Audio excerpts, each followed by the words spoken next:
What's up, guys? Have you ever wanted to learn how to Texas rig? Hmm. If you were looking at how to Texas rig, this is the video for you. Plus, we have a couple cool other things. Let's go. So, really, there's three methods of setup when you're bass fishing. There's the Texas rig. Let me show you guys how to set up a Texas rig. So I got my fishing line, I got my bullet sinker,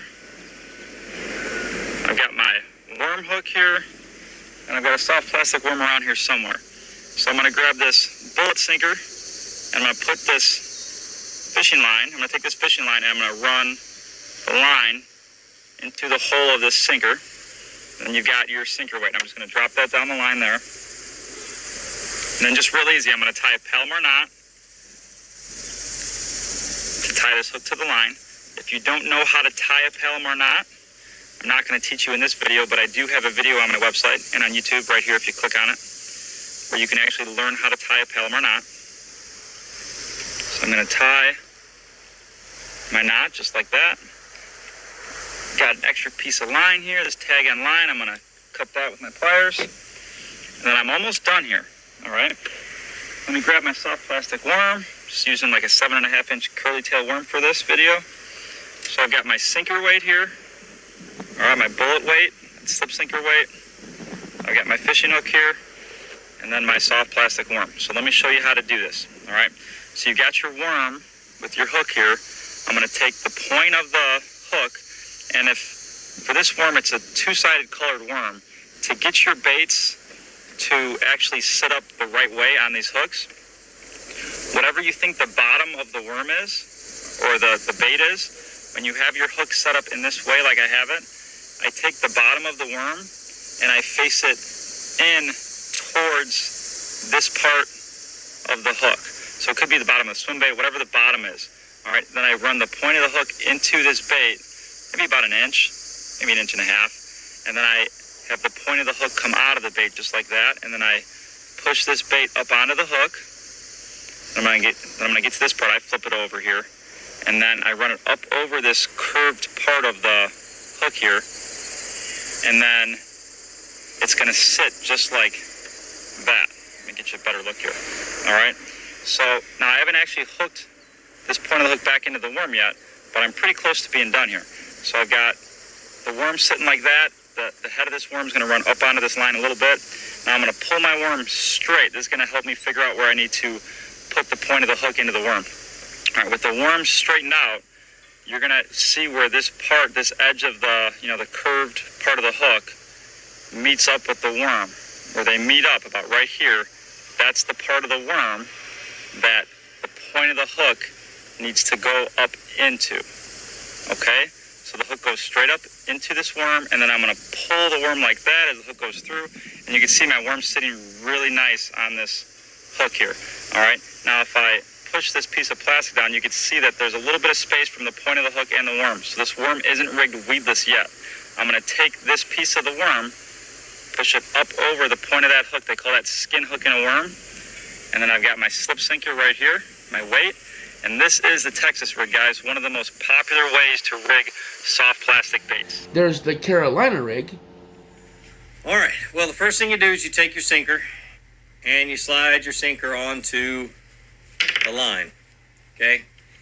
Then the bead, and what the bead is used for is noise. You use glass beads. You can use metal beads. You can use plastic beads. This just happens to be a plastic bead. But it's used to make a little bit of noise when the bullet weight clicks up against it. Okay, and it's also used to protect the knot from getting banged up from the sinker. Okay, or from the weight. All right. Then you take your swivel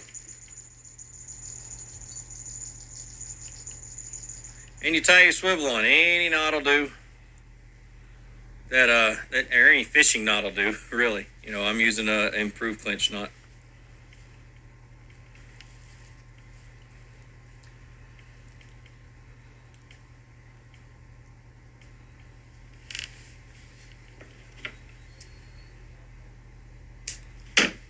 Okay. All right, then you need a leader. And a leader length, I use a short leader most of the time, 14 to 18 inches long. Short leader in the springtime, longer leader later on in the year when the grass gets a little longer. Or, it just all depends on what the bass want. But I tend to use a shorter leader because it's easier to cast long distances, okay? And you tie your leader onto the other end of that swivel, or the other side of the swivel.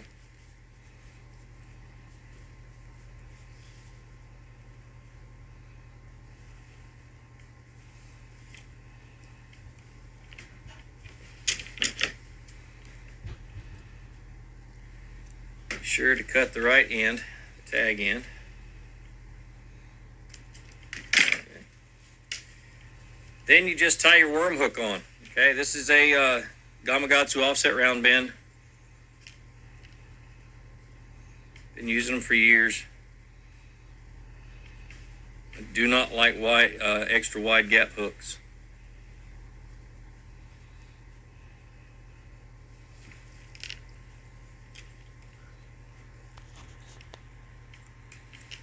Okay, and this is a Carolina rig. Once again, it's got a sinker, then a bead, then a swivel, then a leader, then a hook. Okay, and then there's the drop shot.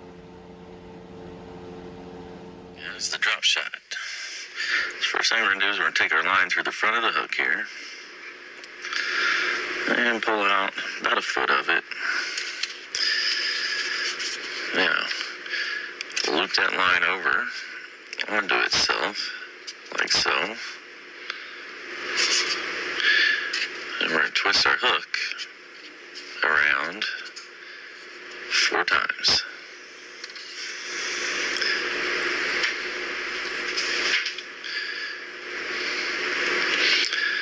And we'll pull on both ends.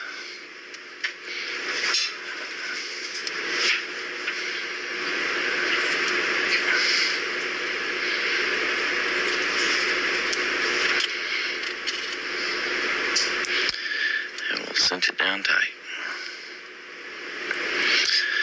And what that's going to do is hold your hook in place on the line and also keep it facing up so that when you set that hook, it pulls that point right up into the top of that fish's mouth.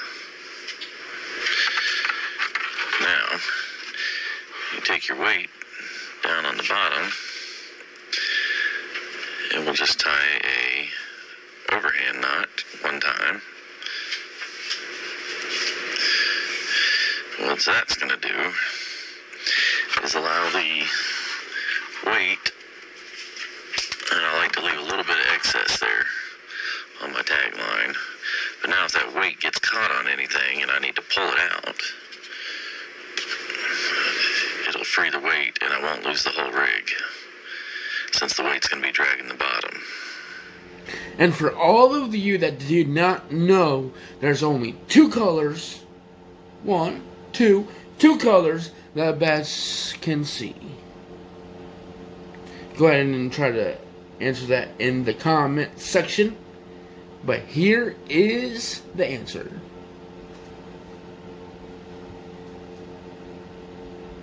Yes, you got it right. It's red and green. And that's why a lot of people use red in post spawning. They see red and green. That's why your green Cincos worked awesome. That's why Citrus works awesome.